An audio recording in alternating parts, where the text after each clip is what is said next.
વાઘોડિયા તાલુકાના લીમડા પાસે પારુલ સેવાશ્રમ હોસ્પિટલના કમ્પાઉન્ડમાં દલિત સમાજનું સ્મશાન આવેલું છે। તે ઘણા વર્ષો જૂનું છે। દલિત સમાજમાં મરણ થવાથી સ્મશાન વિધિ માટે દલિત સમાજના લોકો જતા હોય ત્યારે પારુલ સેવાશ્રમ હોસ્પિટલનો ગેટ બંધ કરી દેવામાં આવતો હોય છે અને 4 કલાક સુધી મૃતદેહ બહાર રહ્યો હતો। પારુલ સેવાશ્રમ હોસ્પિટલ તથા કોલેજના મેનેજમેન્ટ સ્ટાફ દ્વારા કહેવામાં આવ્યું હતું કે આ તમારું સ્મશાન નથી, અહીંયા અંતિમ સંસ્કાર કરવા દેવામાં નહીં આવે, તમને બીજી જગ્યાએ સ્મશાન ફાળવેલ છે એમ કહીને રોકવામાં આવ્યા। ઘટના સ્થળે વાઘોડિયા તાલુકા વિકાસ અધિકારી, વાઘોડિયા પોલીસ ઇન્સ્પેક્ટર, વાઘોડિયા મામલતદાર, લીમડા ગ્રામ પંચાયતના તલાટી, સરપંચ તથા ગામના આગેવાનો દોડી આવ્યા અને પારુલ સેવાશ્રમ હોસ્પિટલ મેનેજમેન્ટ સાથે ચર્ચા વિચારણા કરી ત્યાં અંતિમ વિધિ કરવામાં આવી હતી। આદિ અનાદિથી પુરાણા વખતથી ઘડિયાના વખતથી અમારું સ્મશાન અહીંયા આગળ છે અને જે મધુભાઈ વાસ્તવને એમની ગ્રાન્ટમાંથી પોતાની ગ્રાન્ટમાંથી બનાવેલું છે। અમને જે સ્મશાન બીજું બનાવ્યું છે એ ત્યાં આગળ ખંડેર પડ્યું છે, કોઈ જવાનો રસ્તો નથી, કોઈ અમારી સુવિધા નથી કે ત્યાં આગળ અમારો કોઈ એ નથી, એનો કોઈ ઉપયોગ કરતા નથી। અત્યારે અમારે જવું છે, આજે અનુસૂચિત જનજાતિ વણકર સમાજને અમારે આ લોકો પારોળા હેરાન કરે છે, અમારે જવા જતા નથી, અમારી ડેડ બોડી આગળ ગેસ પર પડી છે।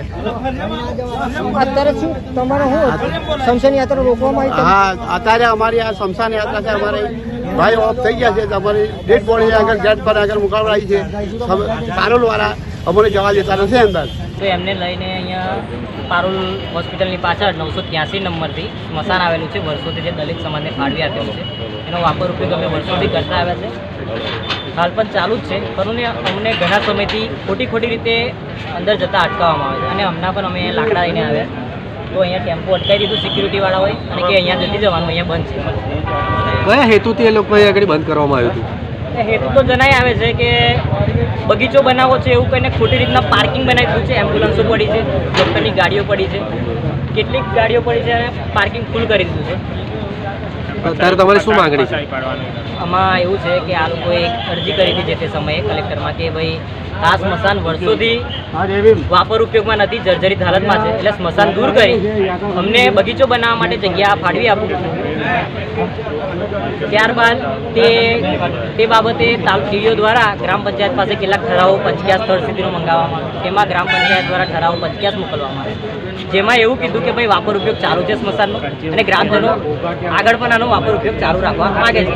જેથી આ લોકોને કંઈક પરવાનગી નહીં મળી હોય તો આ લોકો કંઈક હાઈકોર્ટમાં ગયા અને હાઈકોર્ટમાંથી આ લોકોની અરજી પર 3 મહિનાની સમય મર્યાદામાં યોગ્ય નિરાકરણ લાવવું, તો તે બાબતે ટીડીઓએ તેના ઠરાવો અને 50 એ જ રીતે મંગાવ્યો ગ્રામ પંચાયત પાસે। ગ્રામ પંચાયતે તેના સમય મર્યાદામાં ઠરાવો 50 મોકલી આપ્યા કે ભાઈ આ સ્મશાન દલિત સમાજને ફાળવી આપેલું છે વર્ષોથી અને વાપર ઉપયોગ કરે છે અને આગળ પણ કરવા માગે છે, એટલે અમારે સ્મશાનને દૂર કરવા માટે સંમત નથી એવા ઠરાવો 50 મોકલી આપેલ હોવા છતાં ટીડીઓએ સમય મર્યાદા પત્યા બાદ 4 મહિના બાદ કંઈક ઓર્ડર કર્યો કે ભાઈ અમને દીપકભાઈ વણકરનું જે મૃત્યુ થયું હતું તેના પાર્થિવ આજે પારુલ હોસ્પિટલની બહાર સવારથી મૂકવામાં આવ્યો હતો।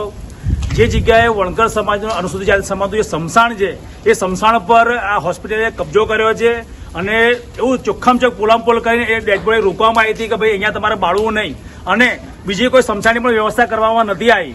એના માટે થઈને આજે અહીં ગાડી ખૂબ મોટું ઘર્ષણ થયું છે સરકાર સાથે અને પારુલ હોસ્પિટલ સાથે અને આજે અમે ગાડી પાર્થિવ દેવ તમે જોઈ શકો છો આ પારુલ કેમ્પસની અંદર સ્મશાન છે, પણ સમસ્ત ગુજરાતના અને ભારતના અનુસૂચિત જાતિ સમાજને કહેવા માંગીએ છીએ કે તમે જુઓ તમારે શાસક તમે ના હોય તો આવી હાલત થાય, તમારી જમીન તમારું ઘર કોઈ પણ ખેંચી શકે છે, તમારા પર હળી જતા દમન થઈ શકે છે, એવી ઘટના આજે કંઈ પુરવાર થઈ રહી છે। એટલે બધાને કહે છે જાગૃત થાવ અને આવનારા સમયમાં જેટલી પણ જગ્યાએ આપણા કોઈ જગ્યાએ હોલ બનાવવા બાકી હોય કે જ્યાં આપણા સ્મશાનમાં એની એક મોટી લડત લડાય અને ક્યાંય પણ કોઈ ભાઈની સાથે અત્યાચાર ના થાય એવી આપણે બધા એક સાથે મળીને એની લડત લડીએ। એવું કીધું છે કે ભાઈ અત્યારે તમે ગાડી સ્મશાન જે તમારું છે અંદર પારુલ કેમ્પસમાં ત્યાં તમે અત્યારે વિધિ કરો, અમે તમારા ગામમાં ફરીથી મિટિંગ કરીશું।